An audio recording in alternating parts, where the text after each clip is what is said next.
잠언 9장 7절부터 12절까지 다 같이 함께 읽도록 하겠습니다. 시작. 거만한 자를 징계하는 자는 도리어 능욕을 받고 악인을 책망하는 자는 도리어 흠이 잡히느니라. 거만한 자를 책망하지 말라. 그가 너를 미워할까 두려우니라. 지혜 있는 자를 책망하라. 그가 너를 사랑하리라. 지혜 있는 자에게 교훈을 더하라. 그가 더욱 지혜로워질 것이요 의로운 사람을 가르치라. 그의 학식이 더하리라. 여호와를 경외하는 것이 지혜의 근본이요 거룩하신 자를 아는 것이 명철이니라. 나 지혜로 말미암아 내 날이 많아질 것이요 내 생명의 해가 내게 더하리라. 내가 만일 지혜로우면 그 지혜가 내게 유익할 것이나 내가 만일 거만하면 너홀로 해를 당하리라. 아멘. 오늘은 본문 중심으로 해서 지혜로운 사람이라는 제목으로 하나님 말씀을 나누기를 원합니다. 잠언은 하나님의 백성들이 하나님을 경외하고 그 경외심을 일상생활의 다방면에 적용할 수 있도록 돕기 위해 기록된 성경이라고 볼 수가 있습니다. 왜냐하면 아무리 하나님의 백성이라 하더라도 이 세상과 동떨어져 살아갈 수는 없기 때문입니다. 따라서 이 세상 속에서 살면서 세상의 지혜가 아니라 하나님의 지혜로 살아가는 것이 하나님이 원하시는 신앙인의 참된 자세인 것입니다. 이러한 잠언서는 보통 두 가지 목적으로 기록이 되었다라고 전해집니다. 먼저는 미성숙한 자들로 지혜롭게 살게 함으로 말미암아 경건한 사람이 되게 하기 위해서 기록되었고, 두 번째로는 지혜로운 사람, 즉 경건한 사람이 더욱더 자신을 잘 연마하여서 잘 성장할 수 있도록 하기 위해서 기록되어졌습니다.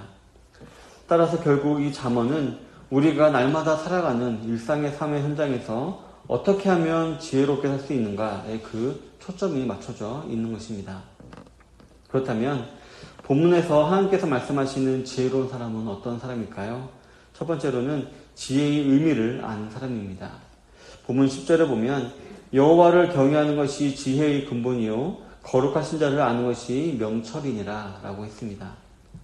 너무나도 유명한 오늘의 본문에서 하나님께서는 지혜의 의미를 바로 본인에게 두고 있습니다. 바로 자신을 알고 자신에게 합당한 경배인 경외감을 가지는 것이 바로 지혜의 근본이다 라고 말씀하고 계신 것입니다. 성도 여러분, 하나님에 대해서 얼마나 알고 계신가요? 분명히 다들 하나님에 대해서 알고 계실 것입니다.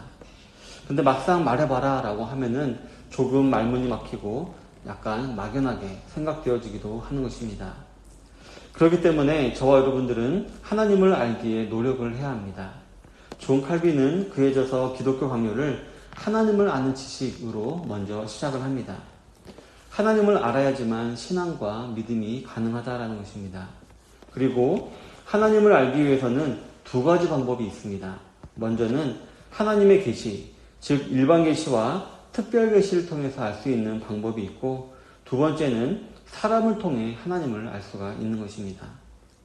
일반 계시와 특별 계시를 통하여서는 우리가 하나님을 직접적으로 알 수 있다라고 한다면, 사람을 통해서는 우리 사람과 비교되고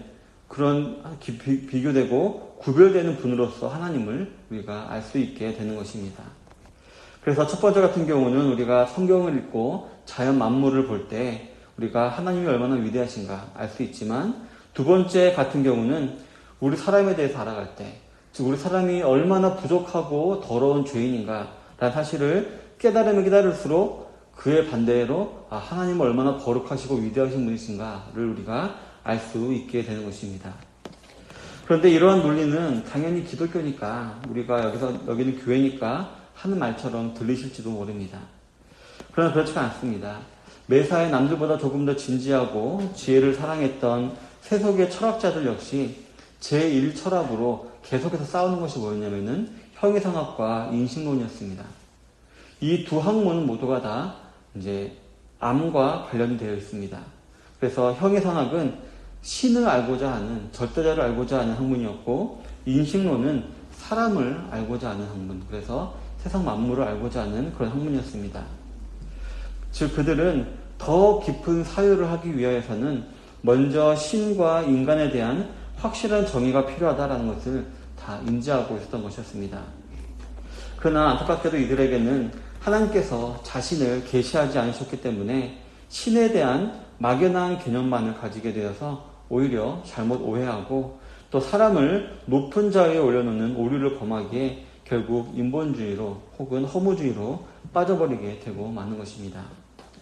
그러다가 그중 일부는 우리 사람은 정말 아무것도 알 수 없다라는 회의주의에 빠지고 그 회의주의로 말미암아 지옥으로 달려가게 되는 것입니다.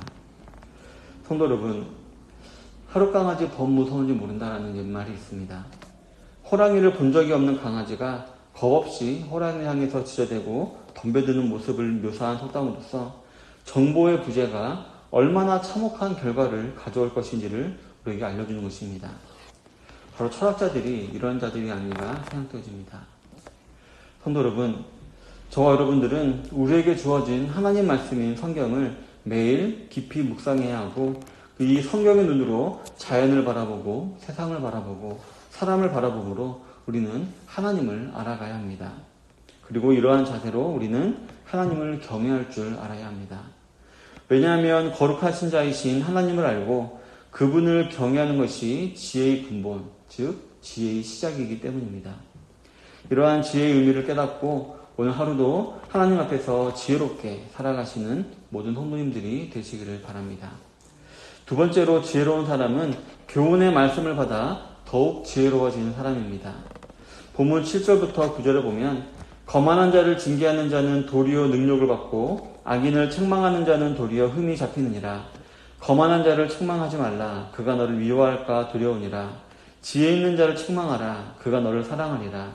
지혜 있는 자에게 교훈을 더하라. 그가 더욱 지혜로워질 것이요 의로운 사람을 가르치라. 그의 학식이 더하리라 라고 했습니다. 오늘 본문은 앞의 대지와 이어지는 내용입니다. 왜냐하면 하나님을 알지 못하고 하나님을 경외하지 않는 사람의 주된 특징이 있다면 바로 거만함과 악함인데 이런 사람들은 지혜가 없기 때문에 따라서 누군가 자신들에게 지혜를 말해주면 고마워하기는커녕 미워하며 능욕하며 흠을 잡는 것이기 때문입니다. 그런데 하나님께서는 이러한 사람들이 세상에 있다라고만 말씀하시는 것이 아니라 바로 이런 사람들 우리 교회 안에도 있을 수 있다라고 말씀하십니다. 신앙의 연수는 오래가 되었지만 여전히 하나님을 아는 지식과 지혜가 없기 때문에 교만하고 거만하고 세상 사람들과 별반 다를 바 없이 악하게 행동하는 자들이 참으로 많이 있는 것입니다. 따라서 저와 여러분들이 지혜로운 사람들이 되려면 누군가가 자신에게 성경의 진리를 전할 때 꼭 자기를 판단하는 것 같고 깎아내리는 것 같더라도 만약 그것이 하나님 말씀이라면 우리는 겸허히 받아들일 수 있어야 하는 것입니다. 왜냐하면 하나님 말씀은 항상 우리에게 달게만 들려지는 것은 아니기 때문입니다. 아버지이신 우리 하나님께서는 자녀들인 우리가 올바르고 선한 길을 갈 수 있도록 이 성경을 기록하셨는데 이 성경에는 우리가 그러한 길을 갈 수 있도록 우리 인간의 욕심과 욕구를 제어하고 오히려 몸을 쳐서 복종해야 할 것이 더 많이 기록이 되어 있기 때문입니다. 세상에도 이런 말이 있습니다.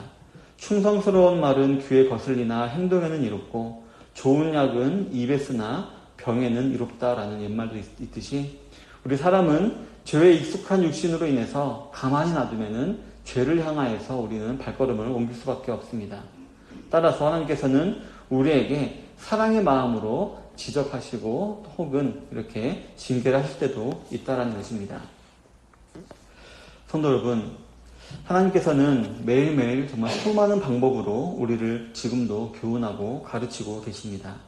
설교나 찬양이나 기도나 전도나 기적 등을 통해서 우리를 지금도 가르쳐주고 계신 것입니다.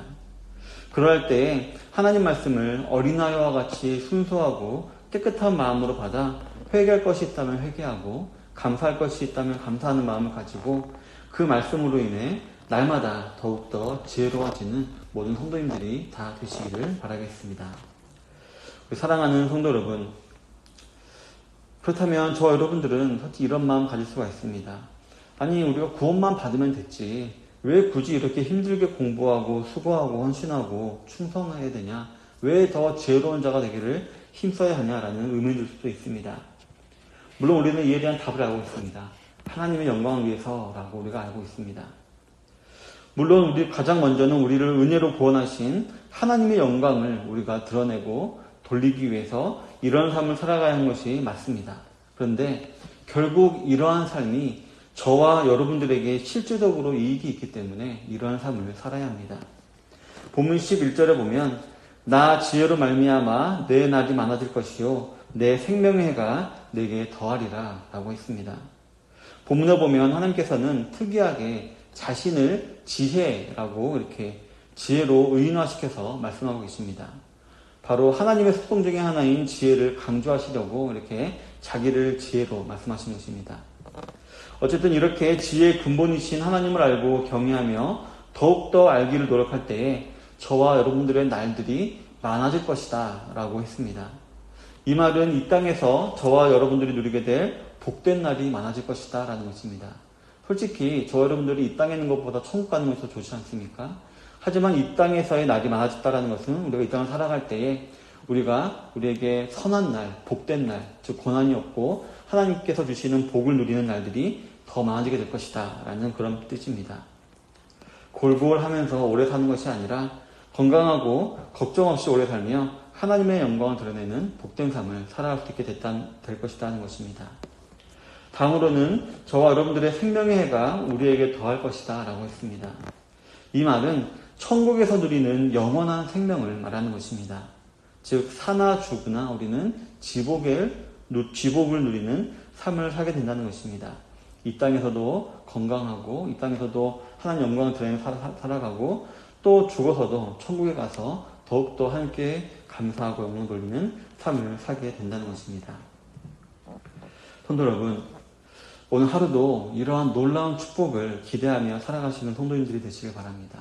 오늘 하루도 어제와 같은 그제와 같은 좀 힘들었던 고난이 있었던 그렇고 그런 날들이 아니라 오늘 하나님께서 나에게 특별히 부어주신 은혜와 그런 사랑을 충만히 누리며 살아갈 수 있는 하루가 될 수 있도록 그런 삶을 기대하며 살아가게 되시길 바라고요. 그러기 위해서 하나님께서 우리에게 말씀해 주시는 지혜를 잘 따르며 그 지혜를 알기 위해서 우리가 절제하고 또 순종하며 나아가는 성도님들이 되시길 바랍니다. 그래서 이 땅을 살아갈 때에 지혜로운 자로 살아가기를 힘쓰시는 모든 성도님들 되시게 될 주님의 이름으로 축원합니다. 아멘.